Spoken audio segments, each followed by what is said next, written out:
I just moved into this house. You know when you just move into a house, you feel safer? Well, not for me. I had a bad feeling about this place ever since I moved in. But on March 10th, 2024, my daughter came up to me at midnight and said, "Daddy, is Mommy home?" "She is in the living room." I was confused since she's in the military and shouldn't come home that day. I instantly got chills down my spine and I grabbed my pocket knife and put my finger over the trigger. I told my daughter to go to her room and lock it, cover her ears, and hide. She did as I told her, as she always listened to me. I went downstairs and didn't see anything. I thought my daughter was just dreaming or imagining things, till I felt something touching me. I turned around and I saw it, the lady in the black dress. You may think it's fake, but it's not. Ever since that night, I've been getting bruises and really bad scratching. I told everyone, but no one believed me. I gathered up proof and even took a picture. Then one night, with my door locked, I heard my daughter crying. I unlocked my door and rushed to her room. She was okay, and she said she wasn't crying and was just watching TV. I went down the stairs with my pocket knife again and stabbed the women. She cried like a demon with a pig's voice. I thought I got rid of her, and then she came back the same night and dragged me by the hair into the basement. Next thing I know, I was tied up. Then I grabbed my pocket knife and untied myself and grabbed my daughter and ran out of the house. We stayed at a hotel for a month. Then I got enough money for a 2-story house and we moved, but this time I felt safe.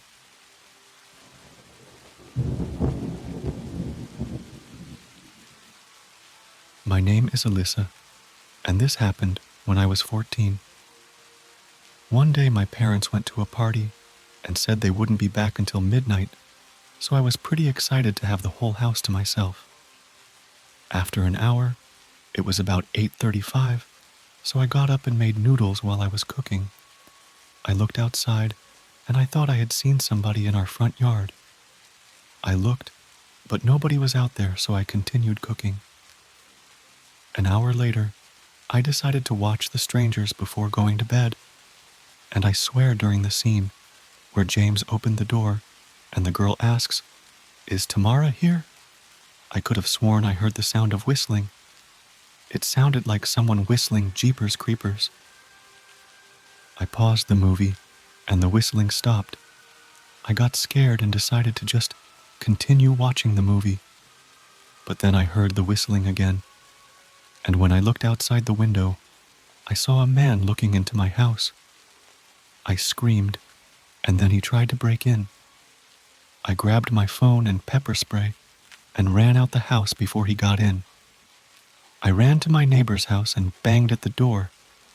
My neighbor opened the door, and I ran inside and explained what happened. I called my parents, and then I called the police. They arrived just in time and arrested the man, and from then on, I never stayed home alone again.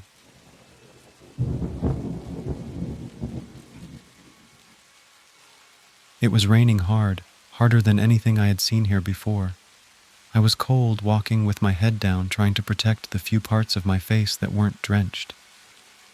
I recall a calmness that night, just peace with the sound of the rain. I lived in a kind of busy small town. It was old, though. Not many cars, so the rain was all you could hear. Nobody wanted to be out in the rain, driving or not. I had to. I had gotten drunk and passed out. The bar closed, so they woke me. I was still too inebriated to drive, so I walked. I was almost home before something red caught my eye. A pair of red shoes attached to a girl whom was sitting at a bus stop. The buses ended a long time ago, so I was confused. I walked up, trying to make myself look small and non-threatening. I assumed maybe she was in my boat or maybe a bad fight with her partner. She didn't notice me at first, so I said something along the lines of, "Are you okay?" She had an essence that was expelled from her that I could only describe as the color blue. Cool, but kind of eerie. But she had said, "Yeah, I'm fine, just needed some air." I thought it was odd because she didn't have a drop of water on her, not to mention her clothes looked new but odd, almost desaturated and old-fashioned. I didn't think much, though, because fashion is relative nowadays. I don't judge. I felt bad, though, so I said I just lived across the way and gave her my phone number on the back, or a fortune cookie fortune I got earlier that night. Red is the color of the devil. I remember me and my buddies laughed about it when we got it. It was before the bar, and we were never superstitious people, so we thought it was dumb. I went back to my house and waited for a text or something, and it never came, but that was okay. I woke up, grabbed some coffee, and went to work. My office has glass walls, literally, so I could see everyone passing by. For some reason, I thought I kept seeing something odd, but it was never there, so I just assumed I was tired and hungover, which I was. Later, when I got home, something was odd. Gary. My cat was just freaked out. He just hid all night, occasionally growling. He never does this. He's the sweetest cat I know, so I took him to the vet. Nothing was wrong, so I was confused, but they gave him a little sedative to relax. I laid in bed that night, weirded out and not able to sleep. I decided to go downstairs. And then I saw it again, the flashes in the office. But this time it was more visible. A red flash. A familiar red. I was freaked out, but thought I was just worried about Gary. I had slept, horribly, but still. I saw her again that day, though, at the same bus stop. I hurried by, though, because honestly at that point I thought she possibly could have been stalking me. At work, I saw the same red flash in the corners of my eyes and asked my buddy if I could see the security camera's previous feed. He obliged, because I was actually kind of scared, and I think he could tell. But nothing. I ask my boss if I can go home. He says yes, and I go. I laid down and took a nap, but when I woke up I almost screamed. I can see the girl peeking around the corner but then vanish. I live in a decently old home, like I described my city's very old, but when she disappeared it was silent. Even Gary makes certain boards creak. Thoroughly freaked out, I took Gary and called my buddy to crash there for a bit. I do, and take a leave at work, and everything is okay. I go home and again I wake up to her, but she's standing in my room and Gary's not on my bed. I yell incoherently, but she smiles. I squeeze and rub my eyes and she vanishes. I call James, my brother, and one thing leads to another and I'm in the mental hospital. The cycle repeats. She never says anything, just an unnerving smile. The cycle repeats. She won't let me see her when other people are around. I'm going crazy. Maybe she's not real, and I'm just psychotic. I don't want to go home this time. I don't want to be alone. I think I'm going to ask James to move back home. Later. I'm with James now. He's worried. I am too. I'm scared. I feel alone. Even with people here, if I explain my problems, I look crazy. I need help. I think she's coming back. I see her when I'm alone here now. I need help. I'm getting crazy ideas and it almost feels like they are hers. I don't tell anyone anything anymore, even when they ask. I can feel the tension growing. I get thoughts about hurting myself or others. I feel like I can't do anything without risk, so I think I'm going on one last drive.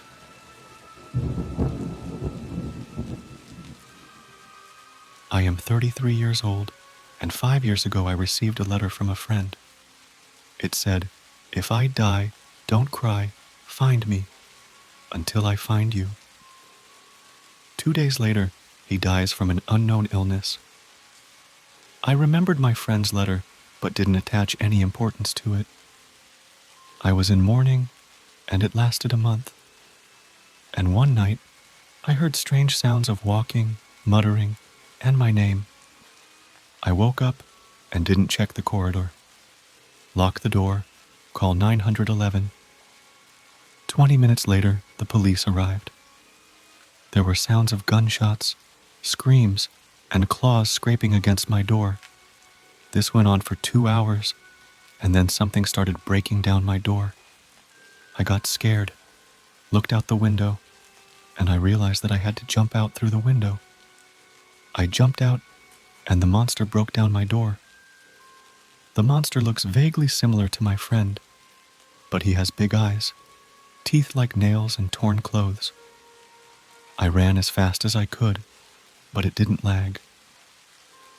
I ran to the police station and quickly explained to the police, but they didn't believe me. Soon after 10 seconds, it broke the main passage. I was put in solitary confinement. I was waiting for it to go away. All this time I heard the sounds of shots and screams. Soon there was nothing audible except the muttering of, "I'll find you, Anton." An hour passed, and it went away. I immediately started looking for an apartment in Drome City. I liked the apartment in the city center, and since then it hasn't bothered me. Every night I have a nightmare where I'm looking for my friend.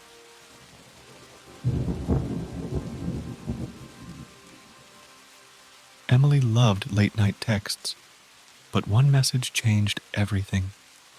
At 3:03 a.m., she received a chilling text from an unknown number. "Look outside your window." Thinking it was a prank, she ignored it and went back to sleep. The next night, at the same time, another message arrived. "Why didn't you look?" Uneasy, Emily glanced outside but saw nothing. She replied, asking who it was, but got no response. On the third night, her phone buzzed again at 3:03 a.m. "Look outside, I'm waiting." With trembling hands, she pulled back the curtain. In the dim light, a figure in a dark hood stared up at her window. She screamed. She called me in panic. As she explained, I urged her to call the police. As we spoke, a new message appeared. "Don't call them." It knew her every move. Before police arrived, another message came. "Look behind you." I heard her scream through the phone, then silence. The police found her door open, her phone on the floor, but Emily was gone. Her disappearance remains a mystery, and now, every late-night buzz terrifies me. Not all messages should be read. Remember, in our connected world, some connections can be sinister. Stay safe and keep your curtains closed.